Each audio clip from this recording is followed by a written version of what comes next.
Good afternoon students.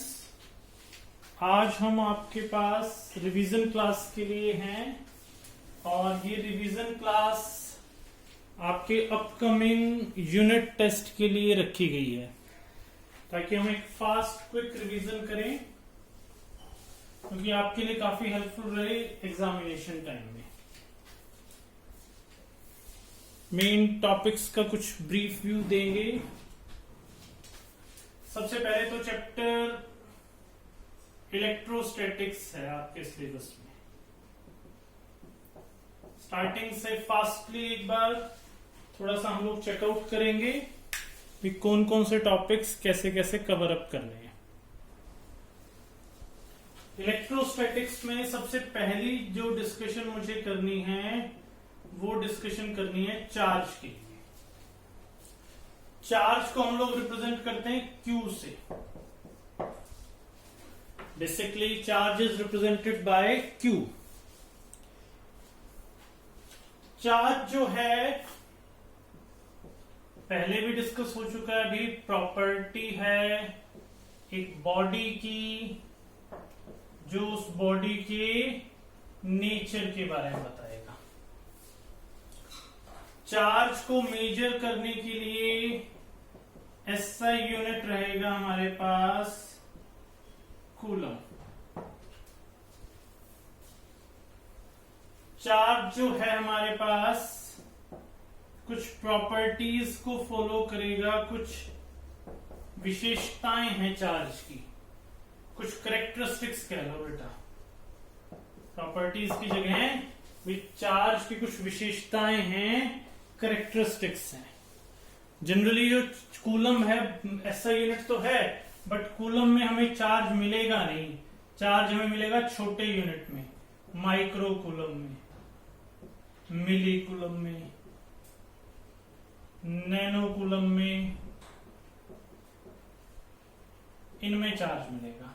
Micro coulomb लिखा हो जाए तो म्यूसी लिखा मिलेगा, न्यूमेरिकल में हो सकता है। मिली कूलम में स्मॉल mc लिखा मिलेगा, नैनो कूलम में nc लिखा मिलेगा। अभी बताऊंगा। वैसे कुछ एक प्रॉपर्टीज हैं, बेसिक हैं, ज्यादा डिस्कस नहीं करूंगा मैं। सबसे पहली प्रॉपर्टी जो है इसकी, जो मेन प्रॉपर्टी है, that one is the quantization of charge.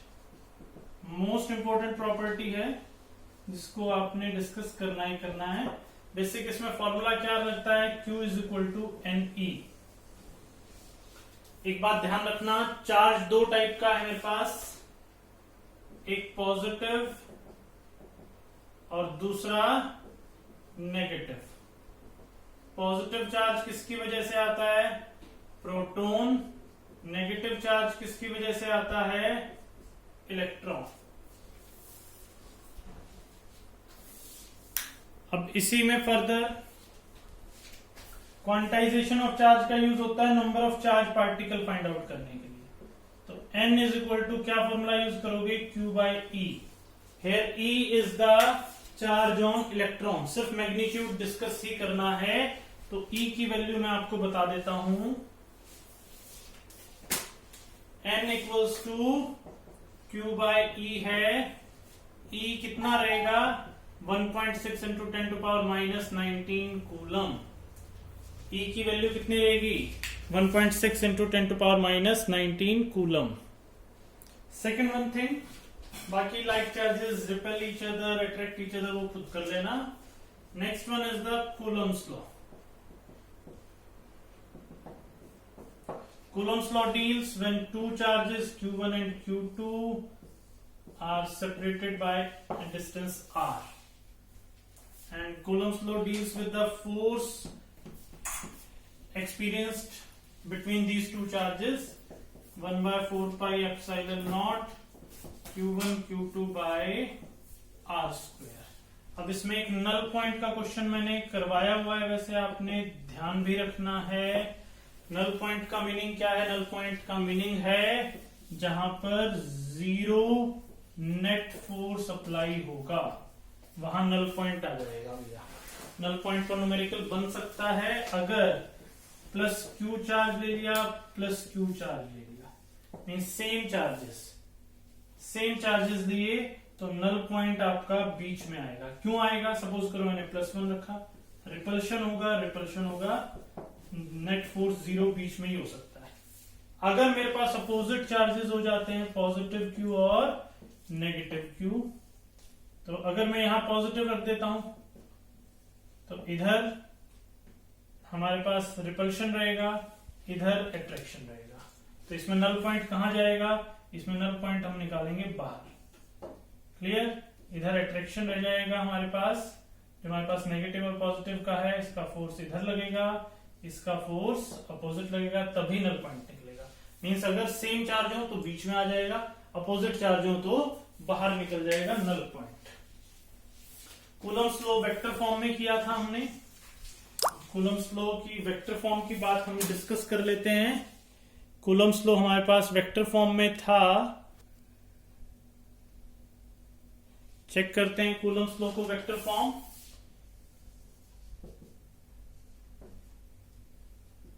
P Q या Q1 Q2 दे देते हैं, R1 R2, Q1 पर लग रहा है due to second F12 force on 1 due to second, F21 second on 1, F12 जो लिखोगे 1/4πε0 Q1 Q2 बाय 1/2 आ रहा है, तो यहां R21 square dot R21 unit vector, F21 vector आता है 1/4πε0 Q1 Q2 by R12 square dot R12 unit vector. Note down करना इसको। ये हमारे पास कौन सी फॉर्म होगी? Vector form of Coulomb's law. Next one thing हम डिस्कस कर रहे हैं, एक इलेक्ट्रिक डायपोल बता रहा हूं, उसी के साथ थोड़ा सा डिस्कशन मूव आउट करेंगे। एक टर्म होती है मेरे पास इलेक्ट्रिक डायपोल। इलेक्ट्रिक डायपोल क्या रहता है? when two equal and opposite charges, electric dipole क्या है? when two equal and opposite charges separated by a finite distance, then there is formation of electric dipole. Electric dipole कब बनेगा? जब equal and opposite Q charge हैं, एक positive है और एक नेगेटिव है, ये दोनों एक फाइनाइट डिस्टेंस से सेपरेट किए गए, तो मैंने क्या बना दिया? Electric dipole. Electric dipole movement P से रिप्रेजेंट करते हैं। This one is electric dipole movement. It is equal to twice of A multiplied by Q. Here twice of A is the distance between these two and Q is the charge. That is electric dipole moment is the product of distance between two charges and the magnitude of one charge. Next, electric field intensity की discussion. Electric dipole का क्योंकि derivation में use होगा इसलिए discuss हुआ। Next one is the electric field intensity,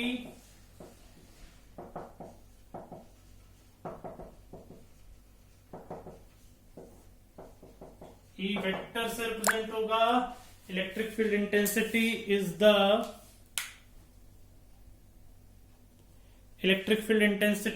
the force per unit charge, that is F by Q naught represents the electric field intensity. The SI unit of electric field intensity is Newton per Coulomb. Electric field intensity आती किस वजह से है? Electric field lines की वजह से electric field intensity आती है, या फिर फोर्स अप्लाई होता है। इसमें हमारे पास इलेक्ट्रिक फील्ड लाइंस क्या हैं? इमेजिनरी लाइंस हैं जो पॉजिटिव चार्ज से तो बाहर निकलेंगी और नेगेटिव चार्ज के अंदर एंटर होंगी।